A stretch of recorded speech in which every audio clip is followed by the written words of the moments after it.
ওম নমঃ শিবায়। আধ্যাত্মিক জগতে আপনাদের সকলকেই স্বাগত জানাই। আমাদের সকলের কল্যাণের জন্য জীবনের গোটা পথ যেতে যেতে শ্রীরামকৃষ্ণ পরমহংসদেব বারবার বলছেন, কাঁচা আমি থেকে পাকা আমিতে পৌঁছে যেতে। রবীন্দ্রনাথ বলছেন, ছোট আমি থেকে বড় আমিতে উত্তীর্ণ হতে। দার্শনিক সক্রেটিস বলছেন, নো দাই সেলফ, নিজেকে জানো। এখানেও সেই একই উপদেশ, একই নির্দেশ, স্বয়ংকে জানো অর্থাৎ আমিকে জানো, খোঁজো। কাঁচা ও পাকা, ছোট ও বড় আমিকে স্পষ্টভাবে জেনে এবং বুঝে স্বয়ং অনুভব করে তারপর তাকে জীবনে ধারণ করে চলার জন্য আজ আমাদের যাত্রা আমি শব্দটি নিয়ে। আমি কেবলমাত্র একটি শব্দ নয়, চৈতন্যের গভীরে যাওয়ার প্রথম সোপান। মাউন্ট আবু থেকে প্রকাশিত অব্যক্তবাণী 22/9/1975 কয়েকটা লাইন। पहला पाठ मैं कौन हूँ जानना ही जीवन की पहेली को हल करना है। इस एक प्रश्न के उत्तर में सारा ज्ञान समाया हुआ है। यह एक शब्द ही खुशी के खजाने, सर्वशक्तियों के खजाने, ज्ञान धन के खजाने, श्वास और समय के खजाने की चाबी है। ये सर्व ब्राह्मणों के जन्मदिन की पहली सौगात है। অর্থাৎ প্রথম পাঠ আমিকে তা জানতে পারা মানেই জীবনরূপী গোলক ধাঁধার সহজ সমাধান করা। এই একটি প্রশ্নের উত্তরেই সমস্ত জ্ঞান নিহিত রয়েছে। এই একটি শব্দ সুখের ভাণ্ডারের চাবিকাঠি, সমস্ত শক্তির ভাণ্ডার, জ্ঞানের ভাণ্ডার, শ্বাস প্রশ্বাস, হৃদস্পন্দন ও সময়রূপী গুপ্তধনের চাবিকাঠি। সকল ব্রহ্মজ্ঞানী ব্রাহ্মণদের জন্মদিনে এটি প্রথম উপহার। তাহলে প্রথম পাঠ আমিকে জানতে পারা মানেই সুখের ভাণ্ডারের চাবিকাঠি খুঁজে পাওয়া। সমস্ত শক্তির ভাণ্ডার, জ্ঞানের ভাণ্ডার হাতের মুঠোয়, কিন্তু চাবিকাঠি পাবো কোথায়? সেই কাণ্ডজ্ঞান আমাদের মধ্যে আসবে কিভাবে? রবীন্দ্রনাথ বললেন, অন্তর মম বিকশিত করো অন্তরতর হয়ে। স্বামী বিবেকানন্দ বলছেন, শিক্ষা হচ্ছে মানুষের মধ্যে ইতিমধ্যে থাকা উৎকর্ষের প্রকাশ। আমরা জানি শিক্ষা বা জ্ঞান মানে ক্রমাগত জানা বা জানতে চাওয়া। এখন তাহলে আমার ভিতরের উৎকর্ষ প্রকাশের উদ্গমস্থলে পৌঁছে যাবার জন্য আমার ভিতরের আমিটিকে আরো ভালোভাবে জানতে হবে। রবীন্দ্রনাথ তাই বলছেন, নিজেকে জানতে চাওয়ার আকাঙ্ক্ষার শেষ নেই। আপনাকে এই জানা আমার ফুরাবে না। নিজেকে ক্রমান্বয়ে জানা ও তার ফলে যে জ্ঞান লাভ হয়, উপনিষদ তাকেই বলছে আত্মজ্ঞান, সেলফ নলেজ। একটু সহজ করে বুঝে নেই। প্রাত্যহিক জীবনে আমরা না জানি কতবার আমি শব্দটিকে ব্যবহার করে থাকি। যেমন আমি করছি, একমাত্র আমি করতে পারি, আমি এই বাড়ি গাড়ির সম্পত্তির মালিক। আমি কর্তাটাকে সঠিকভাবে না জেনে বিদ্যার অভিমান, জ্ঞান গুণের অভিমান, ধনসম্পত্তি, বংশ বা পদগৌরবের অভিমান করাটা হলো কাঁচা আমি, ক্ষুদ্র আমি, সীমিত আমি বা ছোট আমি। এটি অহংকার, অজ্ঞান, অবিদ্যার আমি। আর আমরা হামেশাই এই আমিটাকে সবকিছু বলে মনে করি। এই কাঁচা আমি আমার আসল স্বরূপ পাকা আমিকে জানতে দেয় না। বিশ্বাস হচ্ছে না? একদিন মেন রোডে দাঁড়িয়ে এক্সপেরিমেন্ট করেই দেখুন না। এক এক করে পথ চলতি সবাইকে প্রশ্ন করুন, আপনি কে? তার উত্তরে কেউ বলবে আমি অমুক নামধারী, কেউ বলবে আমি কৃষক, কেউ বলবে আমি বৃদ্ধ, কেউ বলবে আমি শিশু, কেউ বলবে আমি পুরুষ, কেউ বলবে আমি নারী, কেউ বলবে আমি ডাক্তার, কেউ বা বলবে আমি মাস্টার, ব্যারিস্টার, ইঞ্জিনিয়ার, কেউ বলবে নেতা, বিধায়ক, মন্ত্রী কিংবা অভিনেতা ইত্যাদি ইত্যাদি। কিন্তু তাদের যদি জিজ্ঞাসা করা হয় যে আপনি সবসময় এমনটি ছিলেন কি যা আপনি এখন বলছেন? আপনি যখন জন্মগ্রহণ করেছিলেন তখন কি আপনি এই নাম নিয়ে অথবা আপনার এই পেশা নিয়ে ডাক্তার, ইঞ্জিনিয়ার বা মাস্টার হয়েই জন্মেছিলেন? জন্ম মুহূর্তে আপনি এসব কিছুই ছিলেন না, এসব পরে হয়েছে। তাহলে সঠিকভাবে নিজের শাশ্বত, চিরকাল স্থায়ী পরিচয়টা জানেন না। হ্যাঁ, কেউই জানেন না সে আসলে কে বা কি। সবাই তার শরীরকে কেন্দ্র করেই পরিচয় পেশ করবে। কেউ পেশ করবে শরীর নির্বাহ অর্থ, পেশার কথা বলে, কেউ দেবে শরীরের বয়স অনুযায়ী পরিচয়, কেউ দৈহিক আকার, আকৃতি, লিঙ্গ বিচার করে পেশ করবে পরিচয়পত্র। এটাই হলো কাঁচা আমি, ক্ষুদ্র আমি বা ছোট আমির বারংবার প্রেজেন্টেশন। তাহলে কেউই জানে না আসলে সে কি বা কে। হ্যাঁ, বাস্তবিকই আমরা কেউই জানি না আমাদের সঠিক পরিচয়টা কি, যে পরিচয়টা আমরা অনন্তকাল ধরে বয়ে নিয়ে চলেছি। সেই অবিনাশী আইডেন্টিটির সন্ধান দিলেন একমাত্র পরমেশ্বর, পরমপিতা পরমাত্মা শিব। ভোলেনাথ শিব বাবা এসে বললেন, তুমি এবং তোমরা সকলেই এক একটি জ্যোতির্বিন্দু আত্মা। এটি একটি অতি সূক্ষ্ম চৈতন্য আলোক বিন্দু, চেতনার বিন্দু। কপালে দুই ভ্রুর মাঝখানে বসে আছো তোমরা, ভ্রুকুটির কুটিরে নিবাস করছো। তিনি আমাদেরকে স্মরণ করিয়ে দিয়ে বললেন, তোমরাই আত্মার স্মৃতিচারণ করে পূজা পার্বণে কপালে ফোঁটা বা তিলক লাগাও, বিন্দু আত্মার প্রতীক চিহ্ন হিসেবে। ভোলেনাথ শিব বাবার নির্দেশ অনুসারে বিশেষ করে মহিলারা আজও কপালে টিপ লাগানোর প্রথা টিকিয়ে রেখেছেন। নিজের দেহকে ভুলে আত্মিক স্থিতিতে টিকে থাকার অভ্যাসের জন্য টিপ, ফোঁটা বা তিলক লাগানোর প্রথা চালু হয়, সহজেই যাতে একে অপরকে দেখা মাত্র আত্মস্মৃতি ফিরে আসে। শিব বাবা আরো বললেন, স্মরণে রেখো, তুমি কেবলমাত্র হাড়, রক্ত, মাংসের শরীর নও, তুমি একটি চেতন আত্মা। শরীর বিনাশী, আত্মা ইম্পেরিশেবল, আত্মার বিনাশ নেই, সুতরাং নতুন করে সৃষ্টিরও প্রশ্ন নেই।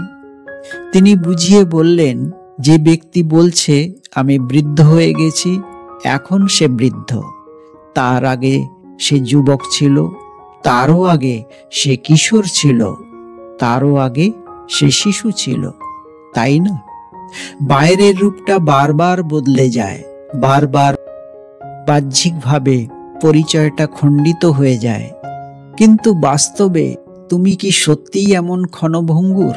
না, তুমি এমন পরিবর্তনশীল নও। তুমি অনাদিকালের জন্য আত্মা। এটাই তোমার প্রকৃত রূপ। তুমি জন্মগ্রহণ করেছিলে, তখনও তুমি ছিলে একটি অতি সূক্ষ্ম আত্মা। শিশু ছিলে, তখনও ছিলে একই আত্মা। কিশোর বা যুবা অবস্থাতেও একই সূক্ষ্ম আত্মা হিসেবে ছিলে। এখন তুমি বৃদ্ধ, তবুও তুমি বিন্দু মাত্র বদলাওনি, ওই একই অতি সূক্ষ্ম আত্মাই আছো, এবং তুমি সর্বদা একটি আত্মা হয়েই থাকবে। এই আত্মা দেহত্যাগ করলেও আত্মাই থাকবে, আবার জন্ম নেবে মাতৃগর্ভ থেকে, তখনও তুমি একটি অতি সূক্ষ্ম আত্মা। তাই আত্মা চিরন্তন, অর্থাৎ সনাতন। আত্মা কখনো মরে না। আত্মা অজর, অমর এবং অবিনশ্বর। হ্যাঁ, গীতাও সেই কথা বলছে। নৈনং ছিন্দন্তি শস্ত্রাণি, নৈনং দহতি পাবক, ন চৈনং ক্লেদায়ন তপো, ন শোষয়তি মারুতঃ। দ্বিতীয় অধ্যায়ের 23 নম্বর শ্লোক। আত্মাকে কোনো অস্ত্র ছেদন করতে পারে না, অগ্নি দহন করতে পারে না, জল একে আর্দ্র করতে পারে না, বায়ু একে শুষ্ক করতে পারে না। শিব বাবা নব পরিচয়পত্র সকলের মস্তকে লিখে দিয়ে বললেন, সব সময় ভেবো আমি দেহ নই, আমি আত্মা। আমার আত্মাটাই আমি। আত্মা অনুভব করো, আত্মস্বরূপে স্থিত হও, অন্যকেও আত্মারূপে দেখো। এটাই তোমার প্রকৃত রূপ, এটাই তোমার বাস্তবিক পরিচয়। এটি পাকা আমি, এটি বড় আমি, বিশুদ্ধ আমি, অনন্ত আমি। এটি সত্য এবং চিরস্থায়ী পরিচয়। চেতনার বিন্দু আত্মা ভিন্ন, আমাদের নিজস্ব কোনো স্থায়ী পরিচয় নেই। আমাদের নিজ আত্মার আসল রূপটাকে ভালোভাবে বুঝে নেবার প্রয়োজন। যে মুহূর্তে ব্যক্তির আত্মার অস্তিত্বের প্রতি বিশ্বাস জাগে, তখনই তার আপন রূপের সাথে বাস্তবিক পরিচয় শুরু হয় আভ্যন্তরীণ যাত্রা। নজরে পড়ে চৈতন্যের গভীরে যাওয়ার প্রথম সোপান। আজ অধিকাংশ মানুষের এই পরিচয়ের প্রতি বিন্দুমাত্র অ্যাটেনশন নেই। কপালে টিপ, ফোঁটা বা তিলক লাগানোর সময় আমরা একবারও ভাবি কি এই চিহ্নটা লাগানো শুধুমাত্র প্রাচীন প্রথাকে মেনে চলা নয়, সৌন্দর্যতা বৃদ্ধির জন্য নয়? গভীর রহস্য এর পিছনে লুকিয়ে আছে। হাজার হোক ভারতীয় মাতা বোনেরা বিন্দুরূপ টিপ লাগিয়ে আজও ঐতিহ্যটা মাথায় টিকিয়ে রেখেছেন, সুরক্ষিত রেখেছেন। প্রাচীন ভারতের লুপ্তপ্রায় শিক্ষণ প্রণালীর নিদর্শন হারিয়ে যেতে দেননি। দুঃখের বিষয়, পুরুষবর্গ তো বিন্দুমাত্র আত্মার স্মৃতিচিহ্ন ধরে রাখতে পারেননি। নিজস্ব প্রচেষ্টাও তেমন নেই। আজও বছরে অন্তত একটা দিন, ভাইফোঁটার দিন, আত্মস্মৃতি জাগাতে এগিয়ে আসেন কারা? সেই বোনেরাই। ভাই ফোঁটার দিন বোনেরা ভাইয়ের কপালে ফোঁটা দিয়ে বলেন, ভাইয়ের কপালে দিলাম ফোঁটা, জমের দুয়ারে পড়ল কাঁটা। বোনের দেওয়া একটি ফোঁটার কি সাংঘাতিক শক্তি! যে শক্তি সরাসরিভাবে জম অর্থাৎ মৃত্যুরও পথ রুখে দিতে পারে। জমের দুয়ারে পড়ল কাঁটা। একটি বিন্দু জমের রাস্তার কাঁটা হয়ে দাঁড়ায়। ভাইয়ের কপালে একটি ফোঁটা দেওয়া মাত্র সিধা জমের গতিরোধ করা যদি সম্ভব হয়ে থাকে, তবে এই বিন্দুর মর্ম বোঝা ভীষণ জরুরি। ভাইয়ের কপালে দিলাম ফোঁটা, এটা শুধুমাত্র কথার কথা নয়, কেবলমাত্র ঘি বা চন্দনের ফোঁটা নয়। অবিনাশী আত্মার প্রতীককে সামনে রেখে স্মৃতি মন্থন করা। আত্মা অনুভূতি ভুলে কেবলমাত্র পঞ্চভূতের তৈরি দেহের আলোড়ন সকল প্রকার দুঃখ অশান্তির মূল কারণ। দেহ বিনাশী, আত্মা অবিনাশী, এই স্মৃতিটা ধরে রাখতে প্রাচীন মুনি ঋষিরা গভীর অনুসন্ধানের পর কপালে বিন্দু বা তিলক লাগানোর বিধান দিয়েছিলেন, যাতে একে অপরকে দেখা মাত্র আত্মস্মৃতি ফিরে আসে। মনে পড়ে যায়, আমি শুধুমাত্র হাড় রক্ত মাংসের তৈরি জড়দেহ নই, জ্যোতির্বিন্দু চেতন আত্মা আমি। কালের প্রভাবে হারিয়ে গেছে এই ইম্পর্ট্যান্ট ইনফরমেশন।